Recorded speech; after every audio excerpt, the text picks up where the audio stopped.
आप सुन रहे हैं रेडियो एलजे 90.8 एफएम और मैं हूं निमित। और आज हमारे साथ स्टूडियो में है अदिति वर्मा, जिनको बेस्ट डायलॉग राइटर का अवार्ड मिला है, जीफा अवार्ड मिला है।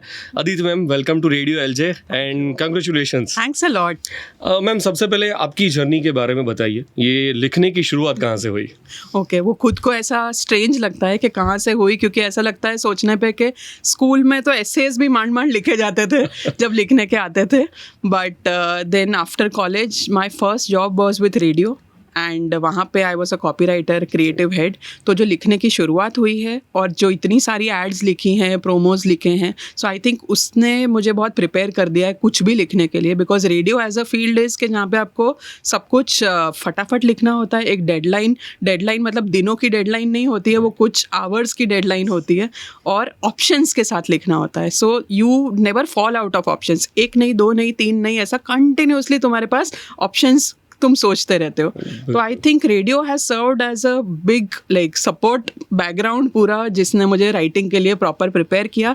And then the next conscious step was like then writing for few shows, non fiction shows के लिए, and then movies. Okay, so ma'am, आप स्टोरी लिखती हैं, स्क्रीन प्ले लिखती हैं, डायलॉग्स लिखती हैं, तो ये लिखने का आइडिया कहाँ से आता है? हाँ, we are a team of 3। तो कई बार ऐसा होता है कि कोई एक आइडिया आया, मतलब किसी को एक कॉन्सेप्ट आया, और कॉन्सेप्ट मतलब कैसा होता है कि it's a one line concept, कि तुम्हें एक चीज़ सूझी, इस पे कर सकते हैं कुछ। फिर हम लोग इंटरनली उसको डिस्कस करते हैं और फिर हम पहले तो वी फाइंड आउट कि क्या ये कुछ चीज़ें क्या होती है कि एक लाइन में ना बहुत अच्छा लगता है, फिर हम उसको सोचते हैं तो लगता है कि नहीं, ये तो ख़त्म हो जाएगी चीज़, ये आधे घंटे में ही ख़त्म हो जाएगी, इसको तुम 2 घंटे 2.5 घंटे तक कैरी नहीं कर पाओगे। तो जब तुम्हें आइडिया आता है तब तुम्हें उसको पूरा डाइसेक्ट करना पड़ता है कि ये कहाँ तक जा सकेगा। फिर जहाँ पे हमें लगता है कि नहीं, दिस इज़ गुड, तो वी मूव फॉरवर्ड। रही बात मेन सोर्स ऑफ आइडियाज़, या one is the mind, second is obviously the newspapers. तुम्हारे आसपास कितनी सारी घटनाएं चल रही होती हैं, तो उस पे से तुम्हें कुछ सूझता है। सो रैंडम थॉट्स से आइडियाज़ आते हैं। राइटिंग के लिए ऑब्जर्वेशन का इम्पोर्टेंस कितना है? काफ़ी है। जो मैंने आपको पहले भी बोला कि वन ऑब्जर्वेशन, नॉट ओनली कि सिर्फ तुम लोगों को ऑब्जर्व कर रहे हो, तुम एज अ सोसाइटी ऑब्जर्व कर रहे हो, तुम सिचुएशंस को ऑब्जर्व कर रहे हो कि क्या चल रहा है। तुम्हें ऐसा लग रहा है कि यार इतने सारे इंसिडेंट्स हो रहे हैं, उसका क्या लेना देना, पर कहीं ना कहीं कोई भी केसेस चल रहे हैं, कोई भी इंसिडेंट्स हो रहे हैं, वो तुम अपनी स्टोरी में उसको इनकॉर्पोरेट कर सकते हो। तो वो कैसा, कौन सा कैरेक्टर है, वो उसकी बोलने की स्टाइल कैसी है, तुम्हें कई बार होता है कि यार ये इसके बोलने की स्टाइल बहुत अच्छी है, इसको कहीं ध्यान में रखो, पार्क करके रखो उस चीज़ को। किसी के चलने की स्टाइल अच्छी लगती है तुम्हें, तो कई ना तुम्हें जो फैसिनेट करता है, तो you keep that in mind. तो वो ऑब्जर्वेशन है। बिल्कुल। आपने अभी बोला था कि we are team of 3। Yes. तो आपकी टीम में कौन कौन है और ये आपने टीम किस तरह से सिलेक्ट की? ओके, सिलेक्शन जैसा तो कुछ था नहीं टीम में। We are all friends first. So मेरी टीम में है Nikita Shah and Prem Gadhvi. So Prem Gadhvi and me, we have studied together, and Nikita से मैं मेरी फर्स्ट जॉब से एसोसिएटेड हूँ। तो एट वन पॉइंट जहाँ पे हम तीनों कुछ नहीं कर रहे हो, और उस टाइम पे हम लोग साथ में मिले कि एक साथ मिल के कुछ करते हैं, तो तब से हमने मूवीज़ लिखना शुरू किया। और एक अब वो फ्लो बैठ गया है कि नहीं, अब जो भी करेंगे तीनों साथ में करना चाहेंगे। हर चीज़ हम लोग कोशिश करते हैं कि हम तीनों कोई भी प्रोजेक्ट में हो तो साथ में हो। राइट। आपकी लिखी हुई स्टोरीज हैं या फिर डायलॉग्स हैं, तो उसमें डायरेक्टर्स की तरफ से किस तरह से चेंजेस आते हैं? डायलॉग्स में तो इतने चेंजेस नहीं आते हैं एज सच। कुछ सिचुएशंस होती हैं जहाँ पे कई बार तुम्हारा ऑन सेट चीज़ें बदलती हैं। कि मे बी तुम्हें एक लोकेशन नहीं मिला या कोई चीज़ नहीं मिली, तो उस हिसाब से तुम्हारी कोई चीज़ें बदलती हैं। ऑफ कोर्स डायरेक्टर का input is very important, because this I repeat, मैंने बहुत बार पहले भी बोला है कि the entire film making process is a very collaborative process. तो उसमें सिर्फ किसी एक को कुछ करना नहीं होगा, सब लोग मिल बांट के ही कर पाएंगे ये पूरी चीज़ को। तो डायरेक्टर का भी एक विजन होता है, उसको पता होता है कि स्क्रीन पे कैसे दिखाना, क्या दिखाना। और कई चीज़ें कई बार होता है कि because you are in the process, तो तुम्हें वो कई चीज़ें स्ट्राइक ही नहीं होती हैं।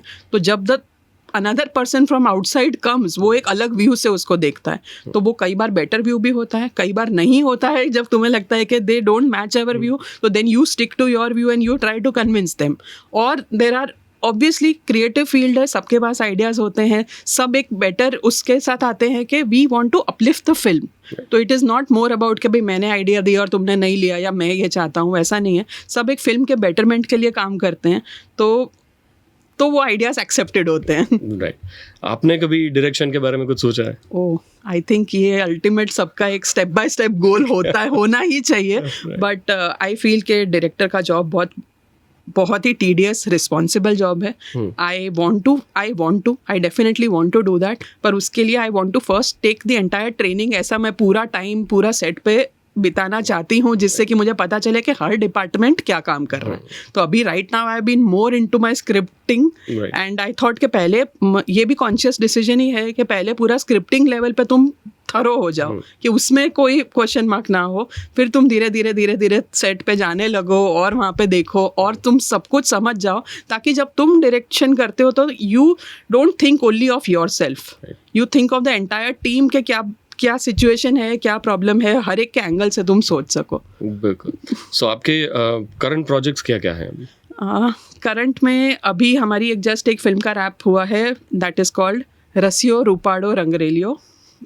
एक मूवी ऑलरेडी शूट हो चुकी है, दैट इज़ कॉल्ड वाकी चुकी लव स्टोरी, एंड उसका सॉन्ग लॉन्च भी हो चुका है। तो वी आर जस्ट वेटिंग कि उसका डेट अनाउंसमेंट हो कि कब रिलीज हो रही है। And there is another movie called Munch, so that is also there. Right.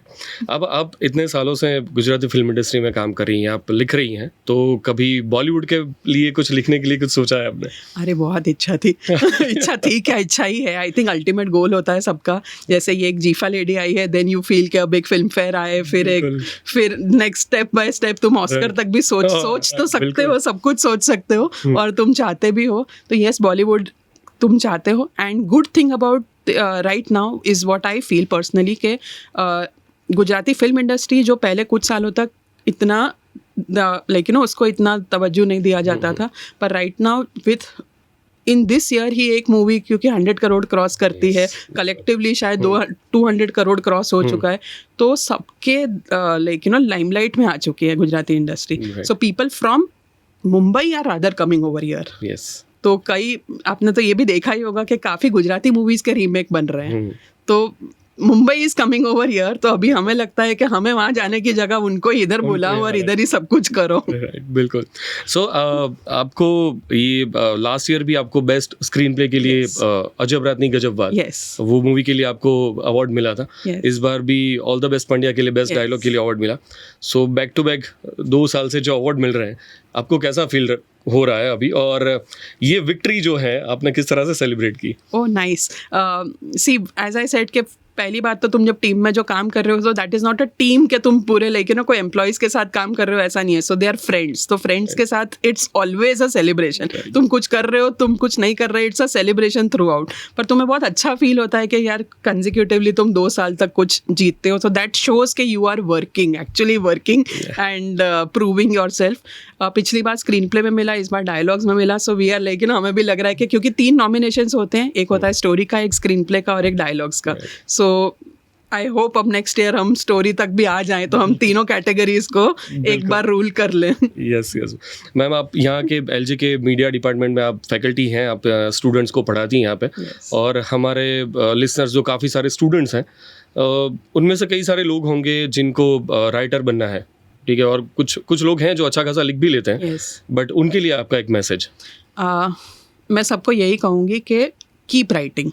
तो तुम कुछ भी लिखो, तुम्हें ऐसा लग रहा है कि बेकार लिखा है तो भी 10 लोगों के सामने पढ़ो, बिल्कुल उसमें don't hesitate to share it with anyone. Keep writing. सिर्फ तुम्हारा एक आइडिया क्लिक हो गया तो it can work wonders for you, and ये टाइम लगता है। Keep patience. तो ये प्रोसेस ऐसा नहीं है कि तुमने आज कुछ लिखा और कल कुछ बन जाएगा। तो इसमें ये पूरे प्रोसेस में पेशेंस बहुत इंपॉर्टेंट है।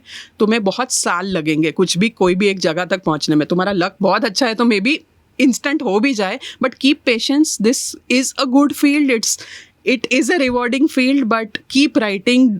कुछ भी लिखना चाहते हो, तुम कुछ स्टोरीज लिख रहे हो, तुम पोएम्स लिख रहे हो, पर अगर तुम्हें लग रहा है कि तुम्हें राइटिंग में मज़ा आ रहा है तो लिखो, बिकॉज दैट इज़ सिर्फ काम के लिए नहीं, तुम्हारे माइंड को भी एक पूरे स्ट्रेस से फ्री रखने के लिए भी राइटिंग इज़ वेरी इंपॉर्टेंट। तो लिखते रहो। यस बिल्कुल ma'am, thank you so much हमारे साथ बात करने के लिए और यहाँ आने के लिए, and congratulations once again. Thank you.